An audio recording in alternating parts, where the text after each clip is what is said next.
Thank you, Mr. Chairman, and thank you, Mr. Chairman, for being here today and for your testimony and comments. You know, I've been a member of this committee, and I think the chairman has also, for 8 years now.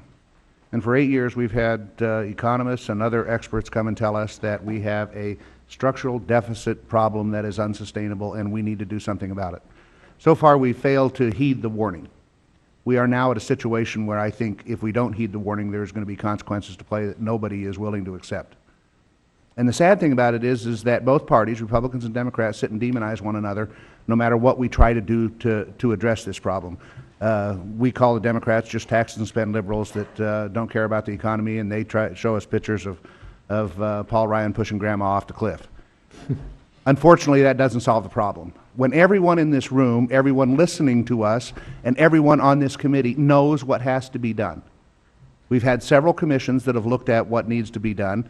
They all say, almost universally, that you've got to get to $4 to $6 trillion in savings if you're going to have an impact on the long-term deficit of this country, whether it's Simpson Bowles, Domenici-Revlin, the Gang of Six, or whatever. We all know that we've got to restrain discretionary spending. We all know that we've got to get entitlements under control. And we all know that we need a pro-growth tax policy in this country instead of a 19th century tax code, one that fits the 21st century. We all know that. We might have some differences of exactly how to do some of these things, but we all know that the problem exists, and we all know we've got to come together. What we need is an armistice between Republicans and Democrats to solve this problem, because if we don't, all of these other things we talk about aren't really going to matter, are they? That's correct. It is, I think, striking that when the U.S. Debt was downgraded by S&P last summer, it was more about what they cited was the political concerns about the ability of the Congress to work effectively to make progress.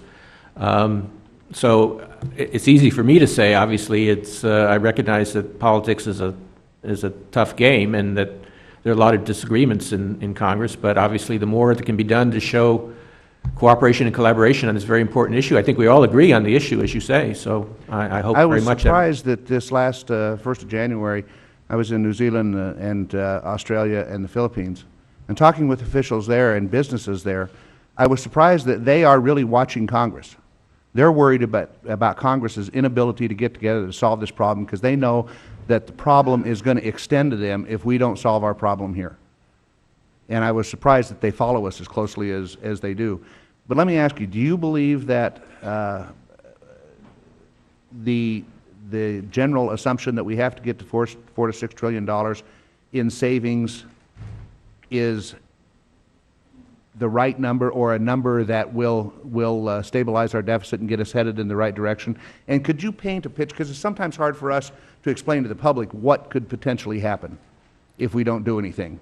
Could you paint a picture for us of what you think will happen to this economy if we don't take the steps necessary to stabilize our debt, and if we put it off for another year or another year after that, as we've been kicking that can down the road forever? The $4 to $6 trillion, Congressman, was a number that was talked about for the next decade. Right. And the idea was that achieving that would stabilize the debt-GDP ratio and maybe get some progress there. And I was supportive of going big, so to speak, when we were discussing all these issues. We, the country, were discussing these issues last summer. So yes, you know, I think a very substantial additional attack on the deficits is needed. But the other point I would make is that the $4 trillion, the $6 trillion number is about the next decade. Right. The biggest problems we have are beyond the next decade. They stretch out into the next 20 or 30 years as entitlement costs in particular begin to rise further, and as our demographics begin to move, I guess some would say adversely.